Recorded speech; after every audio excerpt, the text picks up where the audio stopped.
Buenos días, hoy les voy a hablar sobre los anestésicos locales, que son un grupo de fármacos muy importantes en la medicina porque permiten realizar procedimientos diagnósticos y terapéuticos sin dolor, sin necesidad de producir pérdida de la conciencia.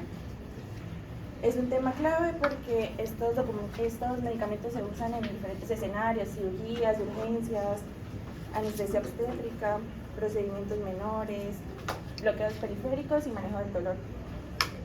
Además, aunque parecen fármacos sencillos, porque se usan a diario, tienen una farmacología muy interesante.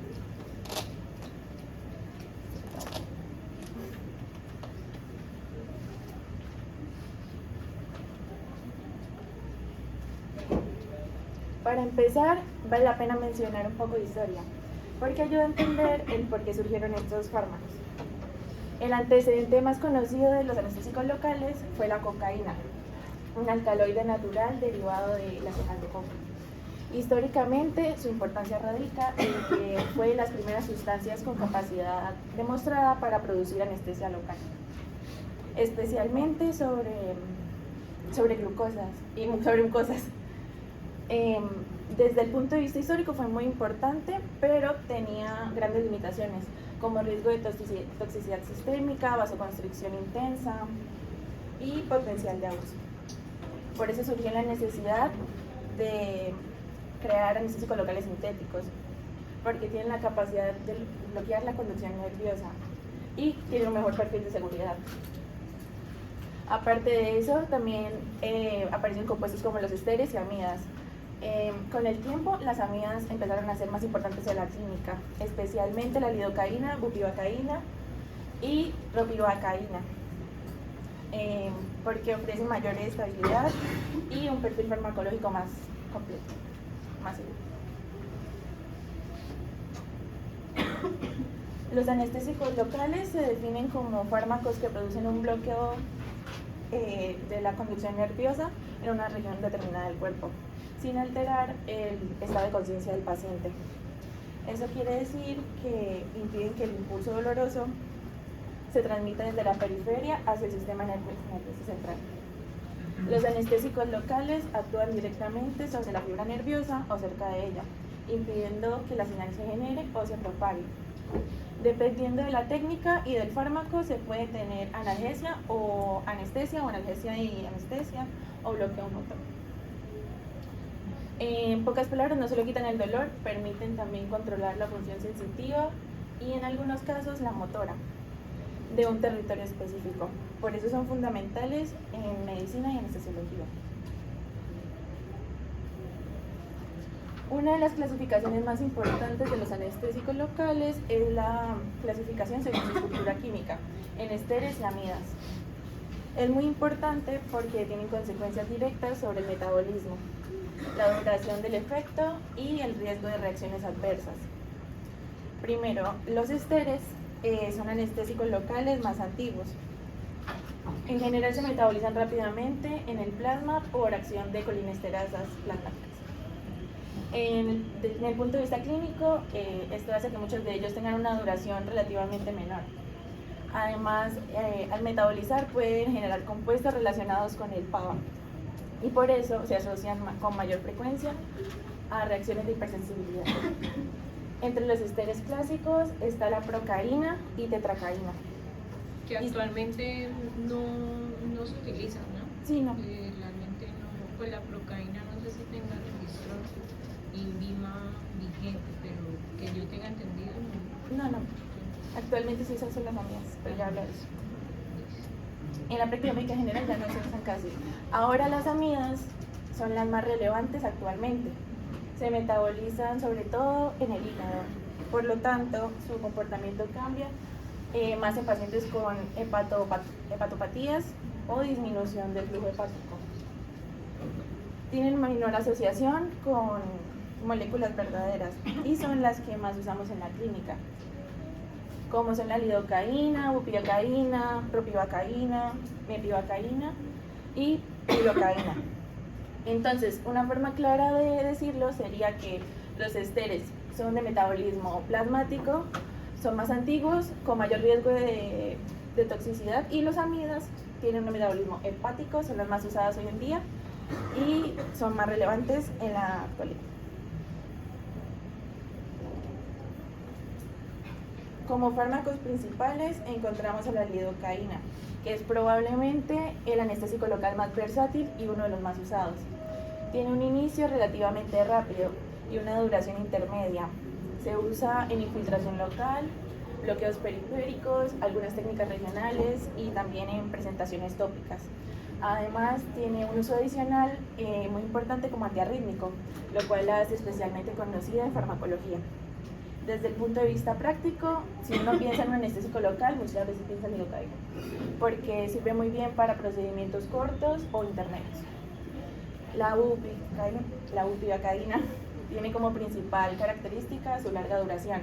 Por eso se usa mucho cuando se necesita analgesia o, bueno, pues más prolongada, como anestesia epidural, analgesia obstétrica o algunos bloqueos periféricos de mayor duración. Sin embargo, su desventaja importante es que tiene mayor cardiotoxicidad. Entonces, la bupivacaína no es mala, pero exige más cuidado por su potencial de producir toxicidad cardiovascular severa, sobre todo si hay inyección intravascular, accidental o sobredosis. La ropivacaína es muy parecida a la bupivacaína en cuanto a la duración y efectividad, pero suele considerarse una alternativa con menor cardiotoxicidad relativa.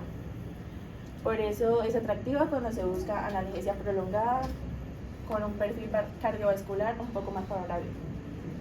La mepivacaína tiene propiedades similares a la lidocaína, aunque no siempre ocupa el mismo lugar central en medicina general.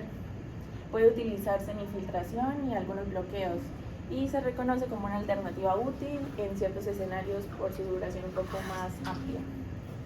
La prilocaína es importante sobre todo por su uso en formulaciones tópicas, como la mezcla con lidocaína, pero clínicamente lo que más hay que recordar de ella es su asociación con metahemoglobinema. ¿Qué es metahemoglobinema?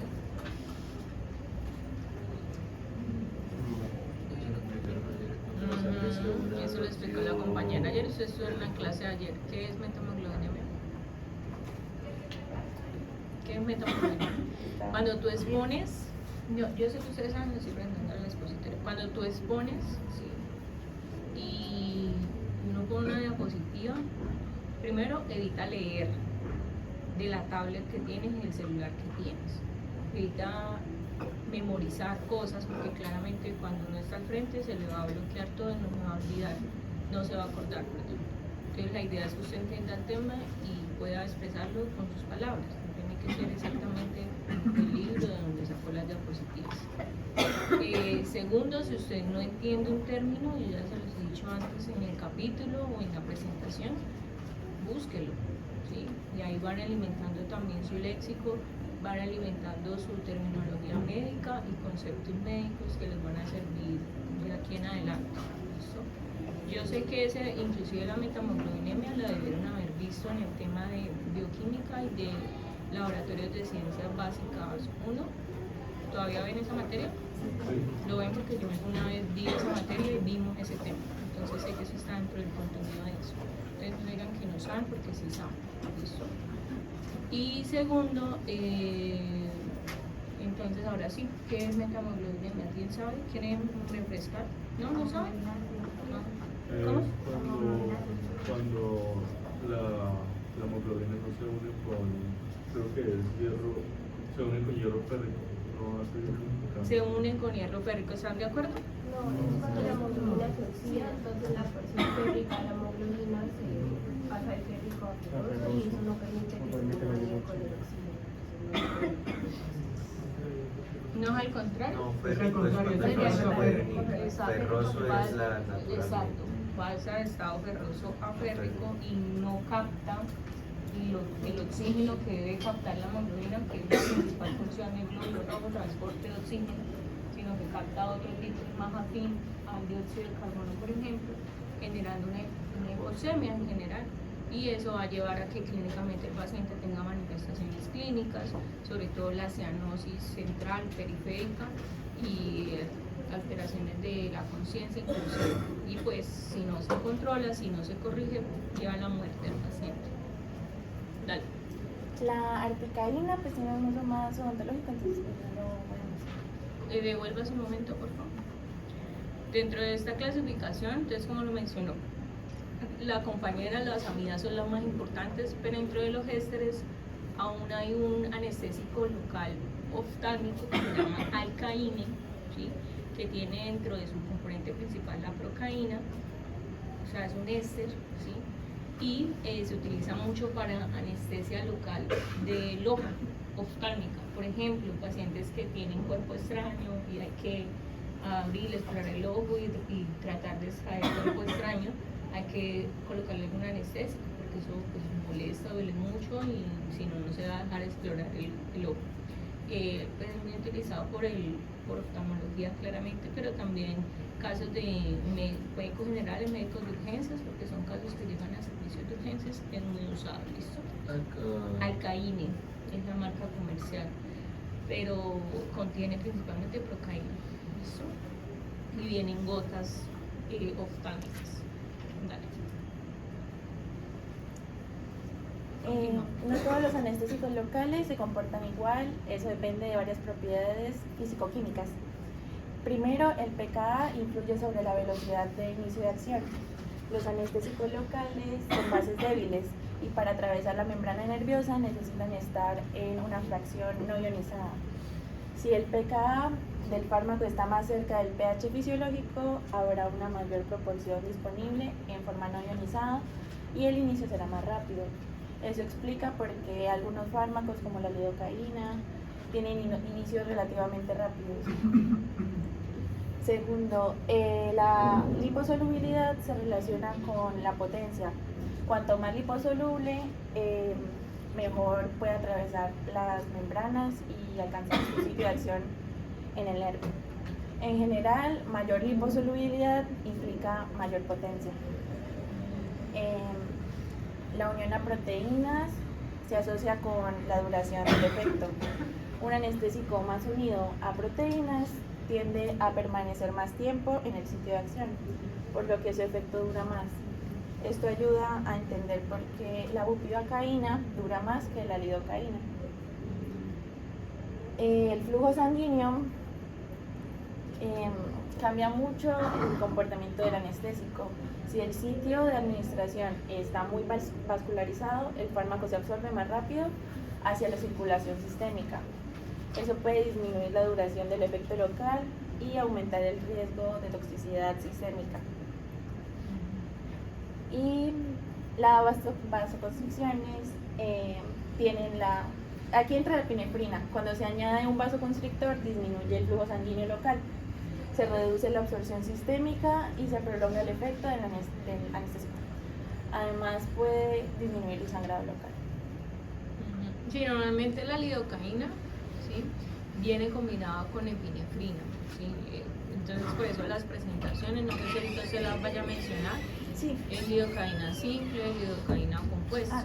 La lidocaína compuesta tiene lidocaína con epinefrina, ¿sí?, el cual lo utilizan precisamente para mejorar las propiedades farmacocinéticas de la lidocaína, o sea, mejoran el tiempo, la efectividad, prolongan un poquito más la acción y disminuyen el sangrado del sitio local. No siempre está indicada la lidocaína con epinefrina, solamente para ciertos casos médicos o situaciones clínicas, como por ejemplo suturas de heridas, ¿sí?, ya que pues una herida abierta está sangrante y a veces es difícil que esté sangrando activamente y pues, no se pueda ver bien el tejido a afrontar, entonces tenemos un doble efecto terapéutico: quitar el dolor para que el paciente se deje suturar, pues, generar la anestesia local, ¿sí?, y disminuir el sangrado para poder visualizar mejor. Ahorita vas a hablar de la vida media de la lidocaína, las dosis y eso, ¿sí? Sí, pues más o menos de las dos. Listo. Y la vida media también. Dale. La farmacocinética. En farmacocinética, la primera parte es la absorción, que depende muchísimo del sitio de administración, como ya lo dije. No es lo mismo aplicarlo sobre una mucosa muy vascularizada que infiltrarlos en un tejido subcutáneo poco permeable. Por ejemplo, las mucosas suelen facilitar una absorción más rápida, mientras que tejidos menos vascularizados permiten una permanencia mayor del anestésico en el lugar. Eso tiene dos implicaciones. Primero, cambia la duración y modifica el riesgo de que el medicamento pase al sistema vascular. Se usa el sistema de epinefrina y eso. Bueno, el efecto anestésico puede durar más dependiendo de la distribución. Una vez aplicado el anestésico local, se distribuye primero a órganos con alta perfusión, como cerebro, corazón, hígado y riñón. Esto es importante porque explica por qué los primeros signos de toxicidad sistémica suelen ser neurológicos y luego parecer efectos cardiovasculares. En pocas palabras, cuando la concentración plasmática aumenta, el cerebro y el corazón son de los primeros órganos en manifestar problemas. También influye la unión a proteínas plasmáticas y la afinidad por tejidos, lo que contribuye a las diferencias de duración entre fármacos.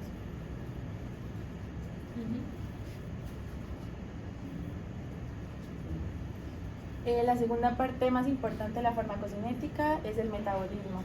Como ya mencioné, los esteres se metabolizan en el plasma principalmente por colinesterasas plasmáticas.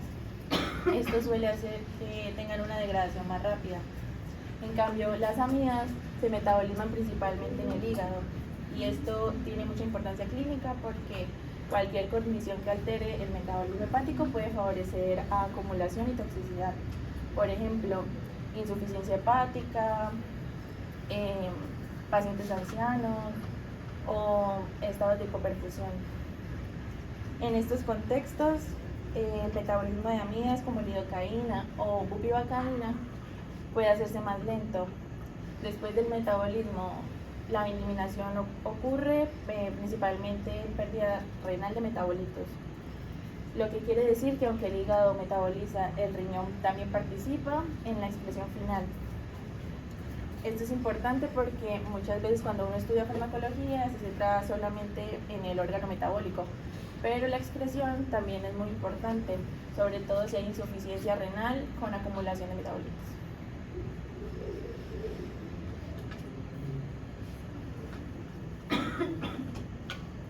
El mecanismo de acción de los anestésicos locales consiste en el bloqueo de los canales de sodio, voltaje dependientes en la membrana neuronal. Normalmente, cuando un nervio se estimula, se abren los canales de sodio, entra sodio a la célula, se produce despolarización y se genera un potencial de acción que se propaga por las fibras nerviosas. Cuando administramos un anestésico local, ese proceso se interrumpe. El fármaco impide la entrada de sodio y al impedirlo no se realiza la despolarización efectiva, no se genera potencial de acción, no se propaga la señal y no se transmite el dolor. Ahora pues hay que darle importancia porque el anestésico local debe atravesar la membrana neuronal para llegar a su sitio de acción. Para eso se necesita una fracción no ionizada. Una vez dentro, la forma ionizada es la que participa más activamente en el bloqueo del canal. Eso explica por qué el equilibrio entre forma ionizada y no ionizada es muy importante. También es importante decir que el fármaco tiene mayor afinidad por ciertos estados del canal, especialmente el estado abierto y el inactivado. Por eso se habla de bloqueo dependiente de cuando el nervio está más activo, es más susceptible al bloqueo.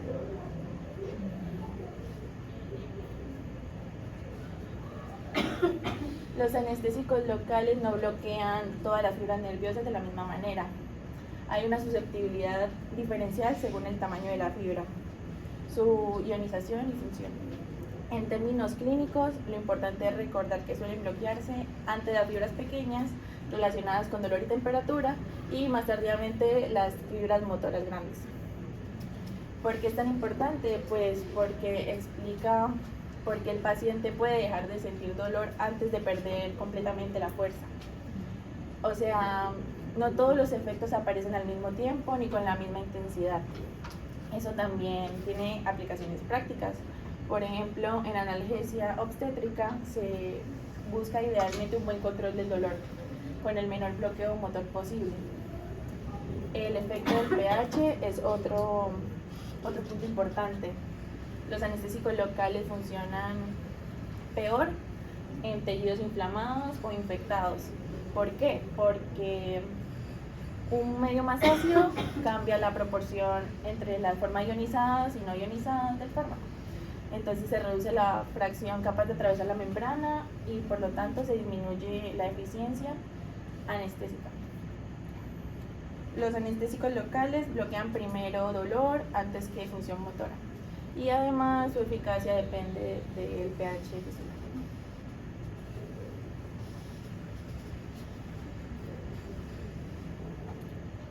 En cuanto a las formas terapéuticas, los anestésicos locales se encuentran en varias presentaciones. La más importante es la solución inyectable, utilizada para infiltración local, bloqueo de nervios periféricos, anestesia regional y procedimientos menores. Otra forma importante son las preparaciones combinadas con epinefrina, cuyo objetivo es prolongar la duración del efecto y disminuir la absorción sistémica y reducir el sangrado local. También existen las formas tópicas como cremas y geles. Dentro de estas, una formulación muy conocida es la mezcla entre lidocaína y prilocaína para anestesia cutánea superficial. Además, en anestesia regional y obstétrica también son muy importantes las formulaciones epidurales y espinales, donde destacan especialmente la bupivacaína y la ropivacaína.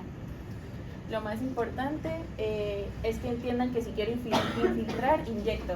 Si quiero anestesia superficial, tópica. Y si quiero analgesia obstétrica o anestesia regional, epidural o espinal.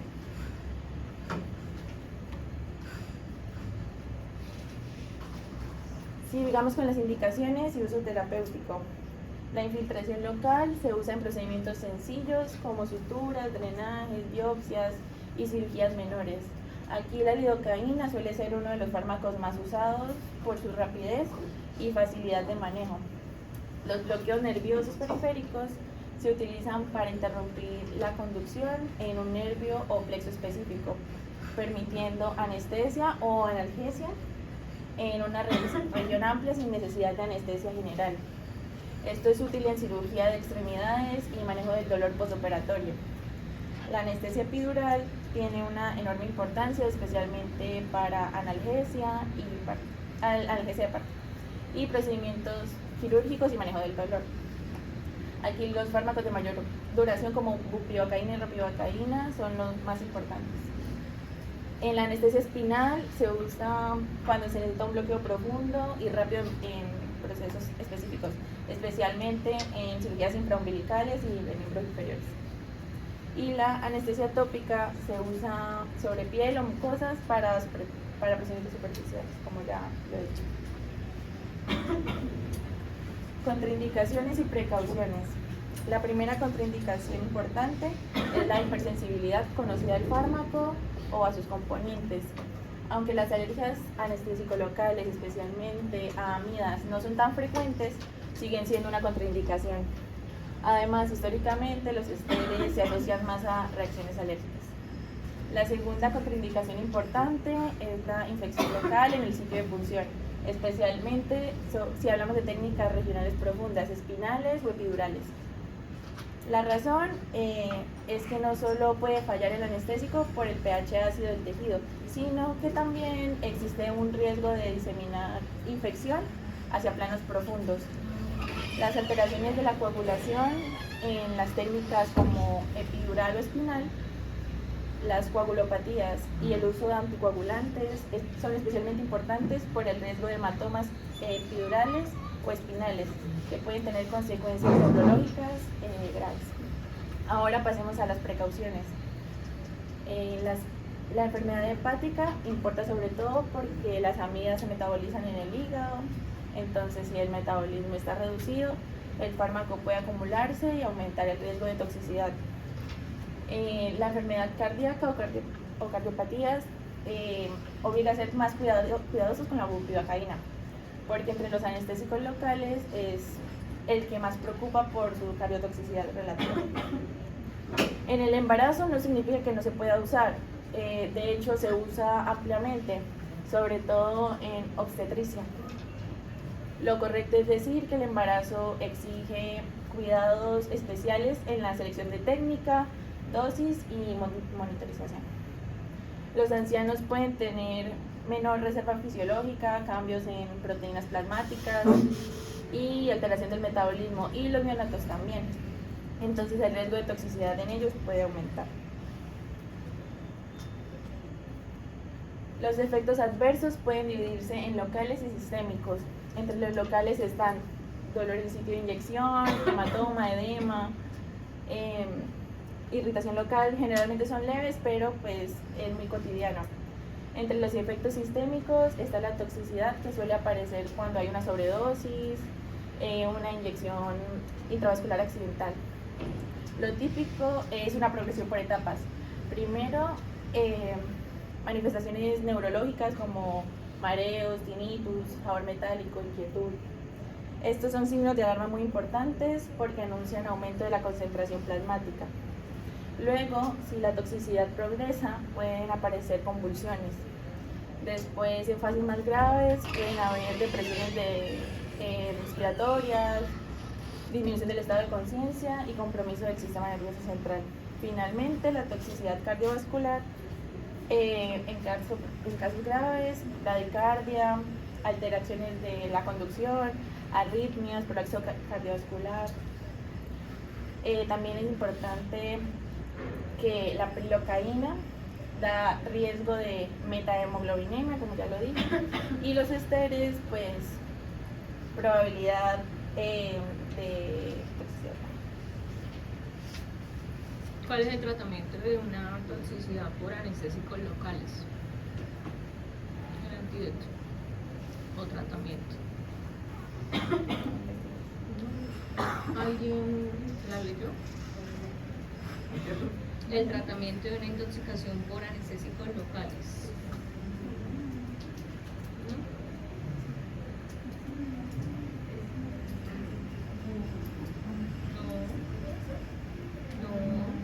No tuve besos. Emulsiones lipídicas. El intralípido al 20%. Entonces la emulsión lipídica se considera como un antídoto. Realmente lo que hace es como un quelante, básicamente es una solución altamente lipofílica y genera un atrapamiento de estos anestésicos a nivel del sistema circulatorio y lo sacan, ¿sí? No permiten que se siga metabolizando y lo sacan rápidamente del sistema o lo contrarrestan. Listo, las dosis ¿vas a hablar de las dosis de la lidocaína? Eso está aquí. Lidocaína entre 3 y 5 miligramos por kilogramo, máximo 300 miligramos. Ahí está de todo, con epinefrina hasta 7, máximo 500 miligramos. La tópica es el tiempo. Bueno, entonces, por ejemplo, van a suturar un paciente que les llegó a urgencias del ERAM-J2 y necesitan cogerle 100 puntos porque le pegaron 10 puñaladas y está abierto por todos lados. Entonces, el paciente pesa aproximadamente 50 kilos. ¿Qué dosis van a administrar máximo en el paciente? ¿Y en cuánto viene la solución inyectable para la lidocaína? ¿El cuánto por ciento? 5 por 5, 25. Máximo, la dosis pues sería máxima 250 miligramos para ese paciente. Que la dosis máxima para ese paciente sería ¿cuánto? 250 porque es por kilo, listo. Exactamente, Muy bien, entonces 7 miligramos por kilo, ¿cuánto es? 350 miligramos. La solución de lidocaína simple, ¿al cuánto al qué porcentaje viene en presentación? Lidocaína sola. Lidocaína sola, sí, lidocaína simple. 4. No. Al 1%. Listo. Al 1%. ¿Qué significa el 1%? Cada 100 partes. Sí, pero en miligramos con mililitros, ¿qué concentración tiene? ¿Quién tiene un marcador? Sería 0,01. 10 miligramos por mililitro. 10 miligramos por mililitro. Es lo mismo que hablamos del ejemplo de la homogeneidad oral. ¿Sí? Por cada, al 3% en ese caso son 30 miligramos por mililitro. ¿Qué pues tú tenías esa duda, no? Siempre que hablamos de un porcentaje, son 30 miligramos por mililitro. Entonces, esta es la...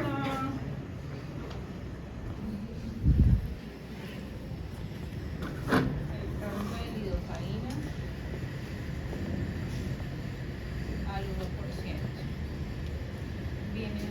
Vienen varias concentraciones, pero digamos que en varias presentaciones, pero esta viene en 10 ml, hay otras que vienen en frascos más grandes de 50 ml.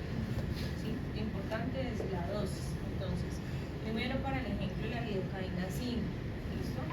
Si viene al 1%, quiere decir que por cada un cc hay 10 miligramos. ¿Listo? La dosis es de 3 más 5 miligramos por kilo. Si es un paciente que pesa 50 kilos, paciente masculino que pesa 50 kilos, ¿listo? Entonces le corresponde, vámonos por la dosis máxima, sería 5 por 5, 25, son 150 miligramos. Eso equivale, ¿sí? Si en un miligramo, en un ml 10 miligramos, entonces en 10 ml, ¿cuánto hay? Una regla de 3. Bueno, ya vamos. ¿Cuánto sería? Agreguémosle otro. Serían 100 miligramos. Entonces en la jeringa esta en total hay 100 miligramos de lidocaína. ¿Sí? Listo. Entonces miren, el ejemplo es para que se den cuenta de que la lidocaína tiene una dosis muy alta para administrar, o sea, una dosis de hecho alta para poder administrar. Entonces a veces cuando uno está estudiante y no sabe esto, ¿sí? Por ejemplo, cuando yo pasé por urgencia de estudiante y luego interna, yo no tenía ni idea de la dosis de la lidocaína. Para nosotros nos colocaban a infiltrar y uno llena lidocaína al paciente, simplemente preguntaba como cuánta cantidad y el médico, no, dile que eso se puede, pero nunca le explicaron a uno esto, ¿sí? Y es importante uno hacer las cosas porque el otro le diga, sí, dile que se puede, sino por de dónde salen las dosis, ¿listo? Entonces, como es la dosis para ese paciente 250, imaginen el paciente aguanta hasta 2 frascos y medio de los de 10 mililitros, o sea, 25 ml en general, ¿listo? Eso es bastante, ¿sí? Normalmente tiene un buen efecto terapéutico y eso que esto es simple, ¿sí? Si fuera con epinefrina, pues aguanta una dosis un poco más porque al tener epinefrina disminuye la absorción sistémica. Entonces ahora alguien pase al frente y haga el ejemplo con la de lidocaína más epinefrina.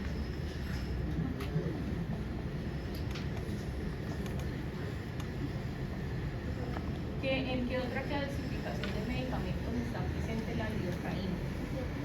Antiarrítmicos. Clase qué? No sé, ¿no? ¿Dos? Pasa tú al frente. Ya te estamos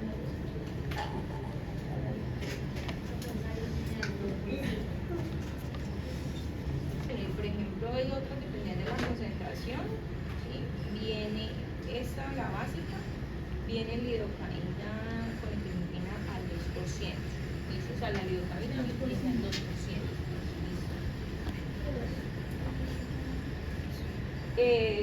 Póngale ahí 50 ml.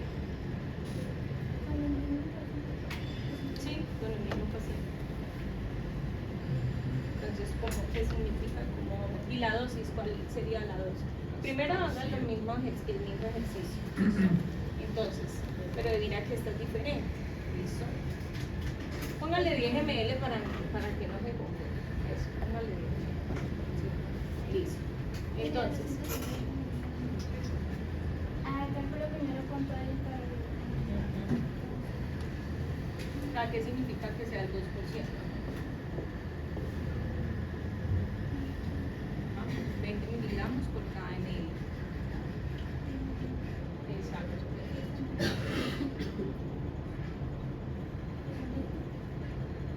En total. Y ahora la dosis. Entonces la dosis en bupivacaína con epinefrina es más alta, porque es hasta 7 miligramos. Por eso póngale 7. Le pongo que 7, vamos a calcular la dosis. Coloca acá arriba dosis. Así, dosis. Dosis, lidocaína más epinefrina.